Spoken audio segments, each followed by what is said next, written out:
Welcome to the Enduro World Championship highlights. What is new in the world of EWC? We're here to tell you all. A duel is declared in E1, but who will be the main man, Antoine Mayo or Juha Salminen? In E3 category, we have Christophe Namata back, but will he remain on the top of the world? Knight, Cervantes, René, Aubert, 11 world titles between them, but only one can win. Who will take the lead in E2? And of course, the juniors. All the news. Let's go for it. The 26 minutes of dirt and action. This is the Enduro World Championship highlights.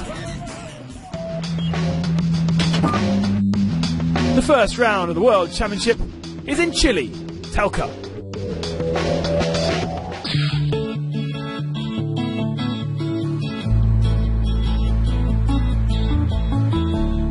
Chile is one of the most incredible places on Earth.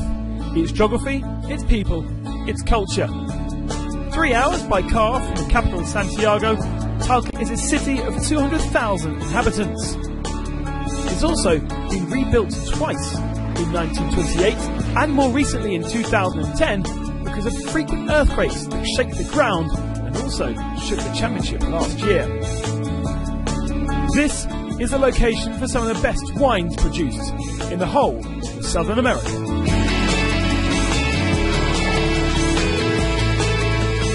Friday evening and the KTM Super Test.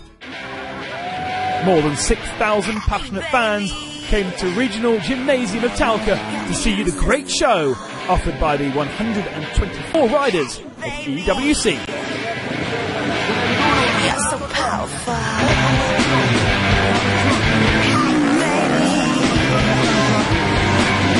You're invincible. Hey, baby. You're so powerful. As you know, the Super Test doesn't have a hugely important effect on the final results, but is a great opportunity to show your opponents what you're made of. And it was Johnny Aubert who was the man of the evening, bringing home the first victory on his KTM 450. Johnny setting a massively fast time of 2 minutes, 5 seconds.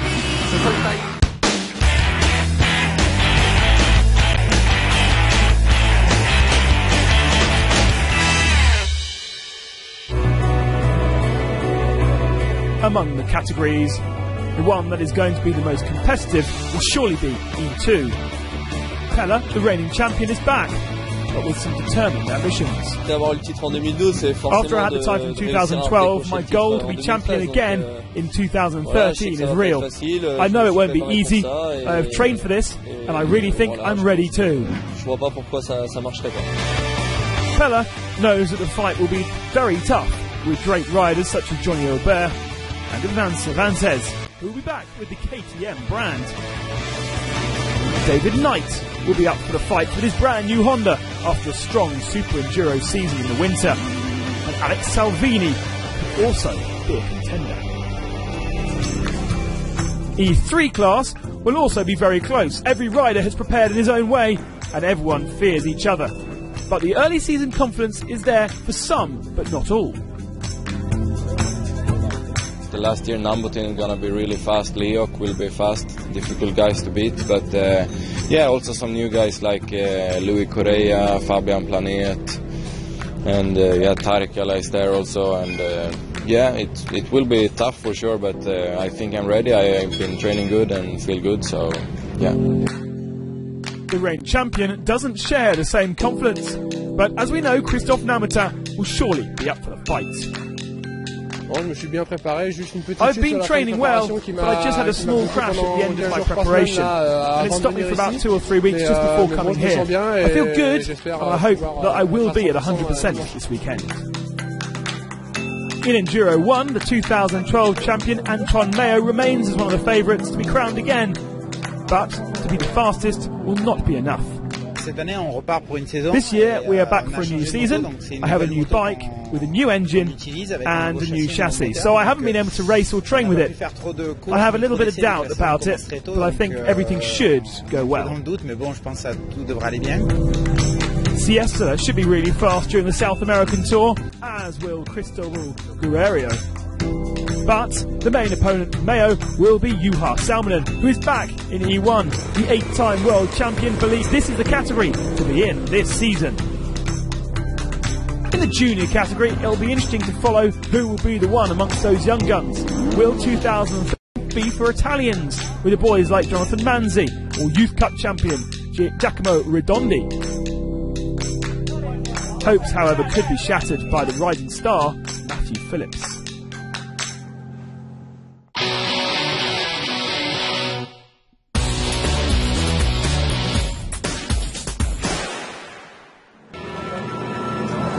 Let's go for the first day of the 2013 competition.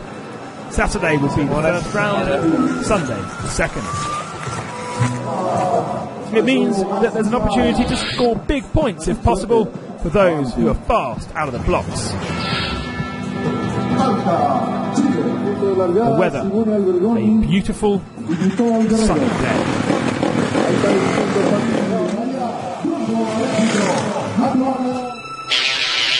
The Chilean tracks are known by most competitors, but it doesn't mean that it'll be easy.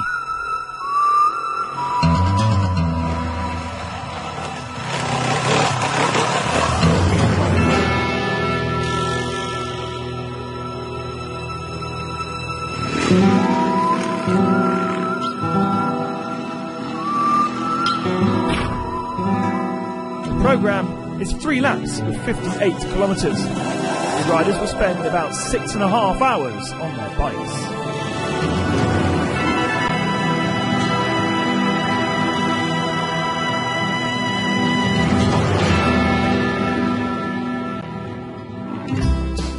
The main issue for the riders comes from the nature of the ground, the most slippery they've ever met. With dust on the top, you have a really tough enduro race. The difficulty all week long will be to find the grip, not to be fooled by that dust.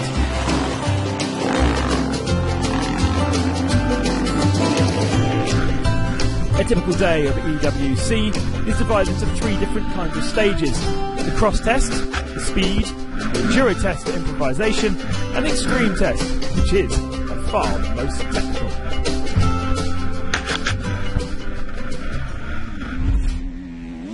Let's start the day with the small category for bikes of 125cc 2-stroke or the 254 strokes.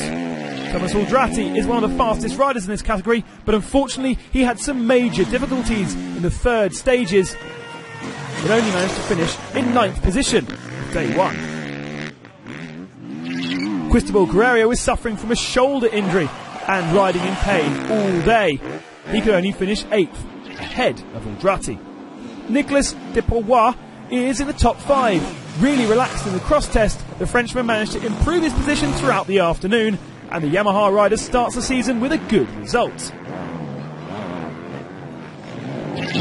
Jeremy Joly is another good surprise of the day.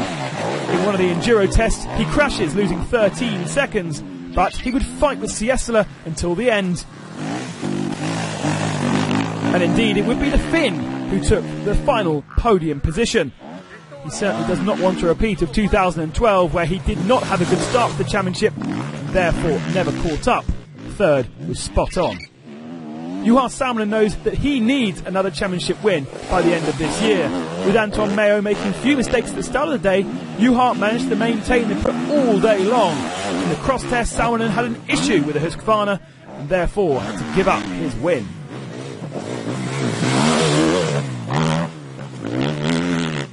That meant he handed it to reigning champion Antoine Mayo, who certainly did still have a difficult day. The big advantage for him was that he was first on the road. Even if he had to clean up the line, he didn't suffer from any kind of dust and therefore could attack. Like many others, he made a few errors, but his speed was good enough to score maximum points for the first time in 2013. So it would be Mayo, Salminen and Siesla. It's now time for E2 to hit the track. The Chilean riders, the Israel brothers, have been really celebrated by the fans. The crowd was supporting them all the way through. Both brothers finished in the top 15, 12th for Vincent, 14th for Benjamin.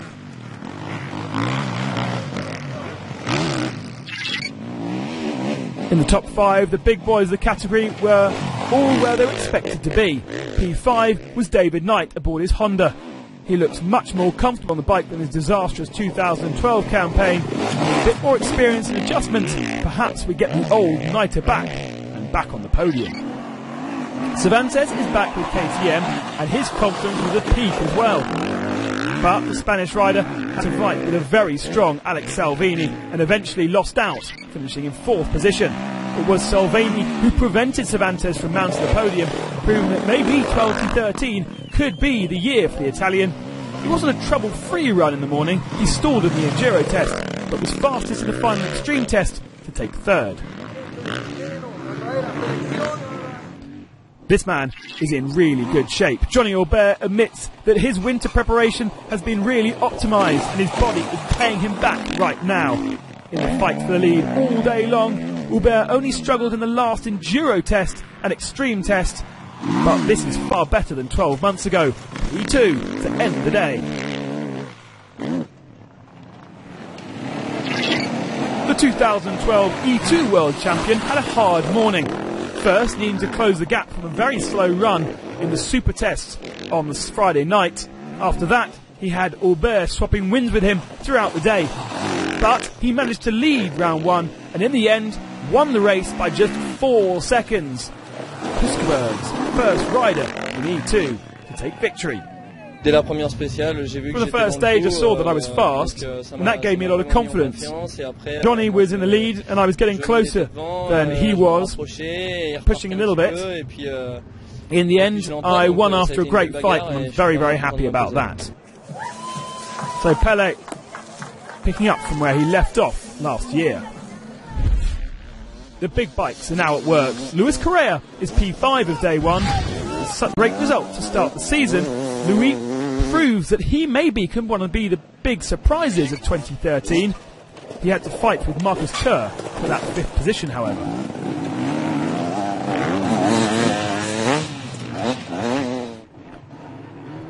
Rodrigue Tin is a rookie in the E3 category and a newcomer with Gas. And maybe slightly inexperienced with his bike, leading to a crash in the Enduro test in the morning.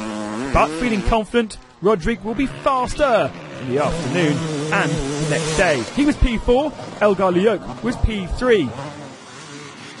He's been carrying an injury throughout the winter, and despite a sore back, the Estonian managed to keep up pace with the rest of the rivals. Remember how good he was in Argentina and Chile in 2012. World champion Nao Matin is favourite for the category, and he proved it all day long despite having some troubles with his engine. By the end of the morning, he had a gap close to 20 seconds, but unfortunately, in the early afternoon, the Frenchman suffered a massive crash and was happy enough just to be able to ride on and get to the finish. The KTM star amazingly ending the day in 2nd on the podium. But that mistake by the 2012 champion doesn't decrease the level of performance of the young Swede Joachim Lundgren, who takes his first win in the E3 category.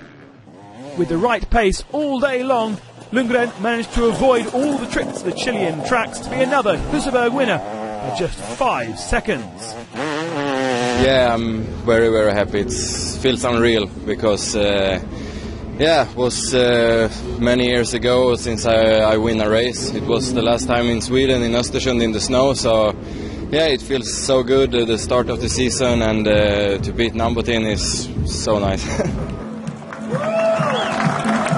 A historic victory then for Joachim Lundgren. So strong in day 1, what happened to Elgar Lioc to find himself in such a delicate situation on day 2?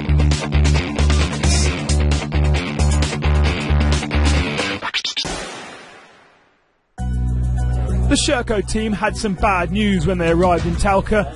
Fabien Planet's bike was stuck at the customs zone during the transfer to Chile, and the bike wasn't able to be delivered on time for Fabien to go through the technical controls.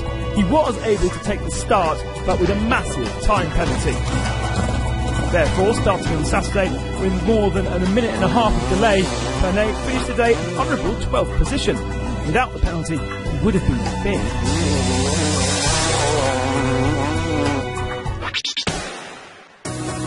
Racing in Talca was a great opportunity for all the national and amateur Chilean riders to show the fans of Enduro what they were made of. Unfortunately though, the difficult track made some of them suffer on a few occasions.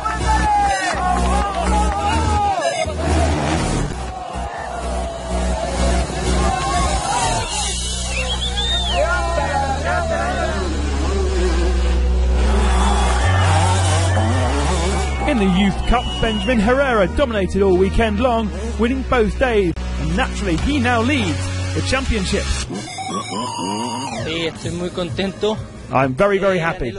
I've won both days, and of course that makes me happy. I must thank the people that made this possible.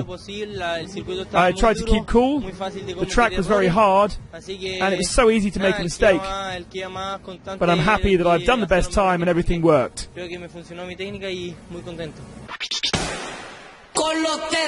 And now, what everyone's been waiting for, the EWC Harlem Shake. Get online and make it buzz.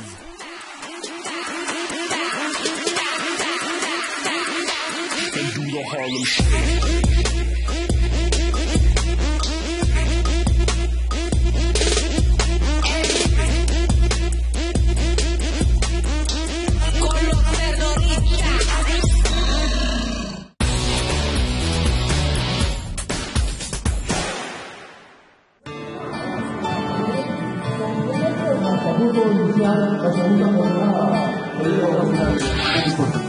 This is the second round of the Enduro World Championship in Talca, Chile. The Sunday is warmer than the day before, and that means the tracks will be drier than ever.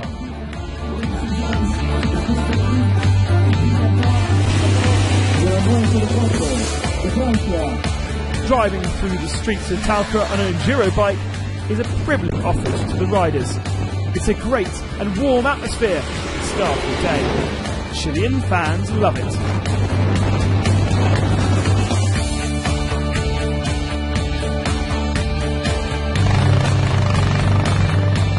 The competitors have a long day ahead of them. Slipperier surface, grip harder to find. This day could be a trap, and maybe some big surprises could appear.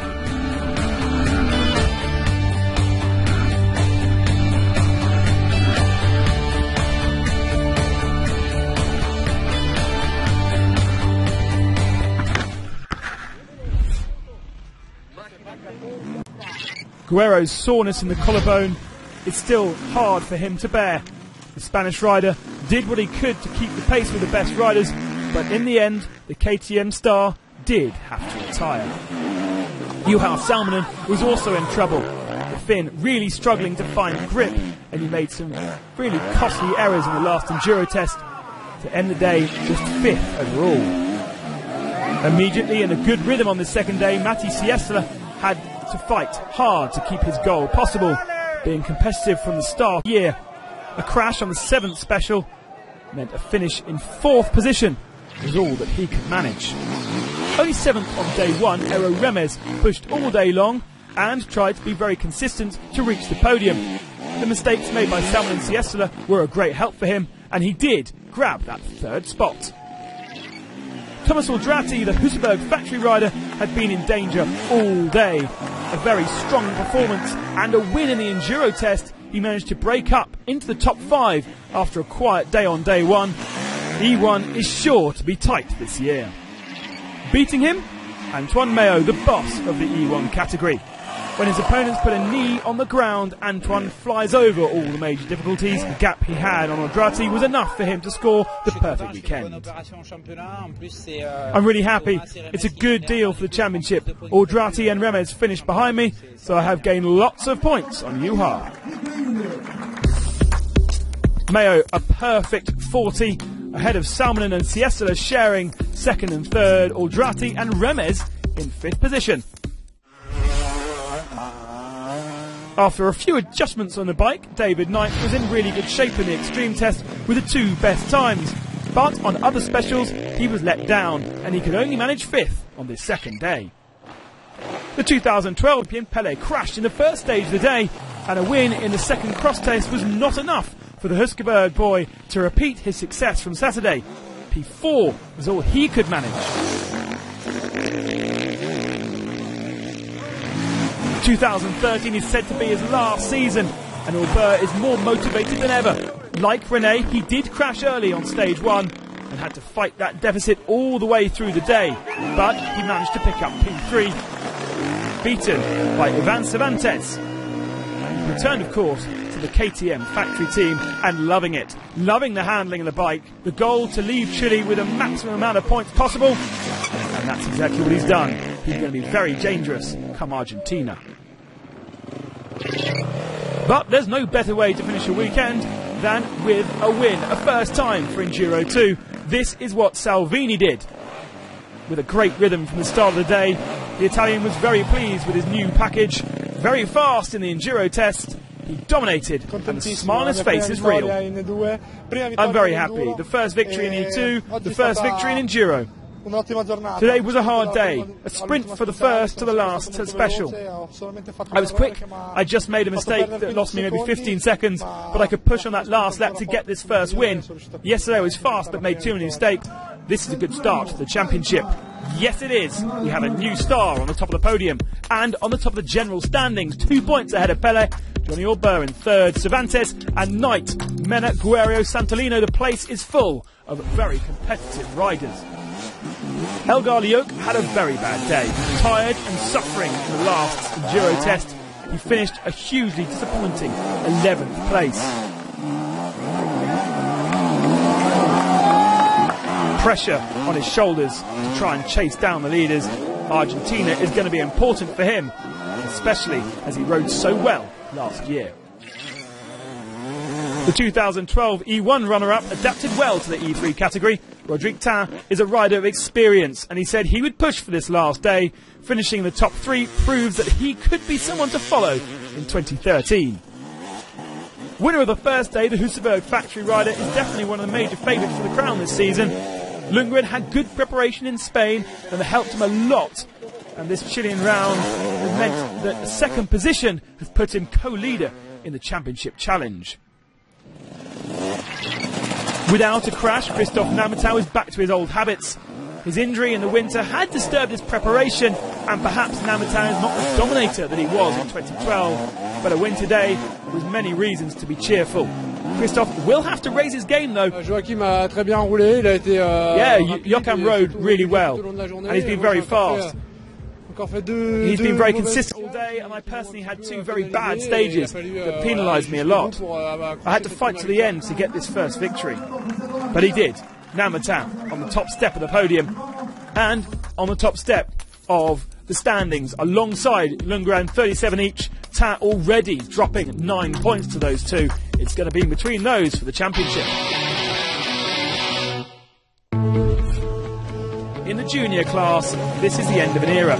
2012 champion Matthias Bellino is gone. Some new challengers are in place. Matthew Phillips is one of them.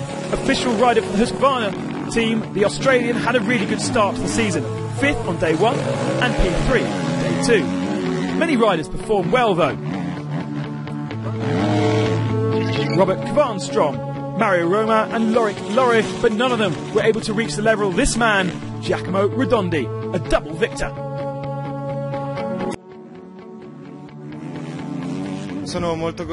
I am very happy with these 2 days in Chile. I managed to win both, and I love my new bike. I must thank the team, Ferroli, that gave me this bike. I love it a lot.